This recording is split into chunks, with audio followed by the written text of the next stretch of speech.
अस्सलामुअलैकुम। हाँ जी मिठियों की हाल ने ठीक हो मिठियों। अज असी आए हाँ लाहौर हज़रत दाता गंज बख्श अली हजवेरी के सालाना उरस के मौके उत्ते माशाअल्लाह उधरों तो असी सलाम करके आ गए हाँ। हुण असी इस टाइम मगर वेंदे पे तुसी यादगार यानी मनेरे पाकिस्तान ते असी मौजूद हाँ उस ग्राउंड दे विच। ग्राउंड का तुहानूं व्यू चेक कराने हैं माशाअल्लाह। ए जनाब सरफराज काजू साहब, ज़ियाउल्लाह साहब ने, एजाजुल्लाह साहब, सरफराज साहब की हाल ने?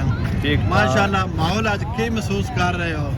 दाता साहब ने सलाम किया है, उन्हें बादशाही मस्जिद है, शाही किला ते उन्हें इस टाइम यादगार मेरे पाकिस्तान हो। बहुत अच्छा माहौल है जी माशाअल्लाह। मौसम भी आज बड़ा प्यारा है, बारिश हुई है ते कुछ उरस का भी मौका है तो फिर लाहौर मुड़ वैसे भी लाहौर है तो सामने यादगार चौक है ते आवाम भी मुड़ जी तराश होंगे। ज़ियाउल्लाह साहब तुसी की कहना चाहते हो?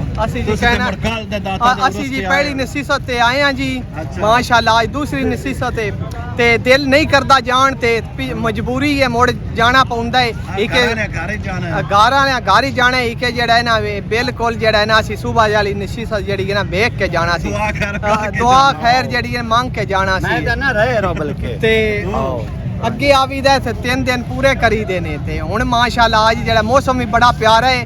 ਪਹਿਲਾਂ ਤਾਂ ਗਰਮੀ ਆਈ ਤੇ ਹੁਣ ਮੌਸਮ ਬੜਾ ਪਿਆਰਾ ਹੈ। ਹੁਣ ਦਿਲ ਨਹੀਂ ਕਰਦਾ ਪਿਆ ਜਾਣ ਤੇ। ठीक है ना जाओ, ना जाओ तो कौन आंदा जाओ। कौन आंदा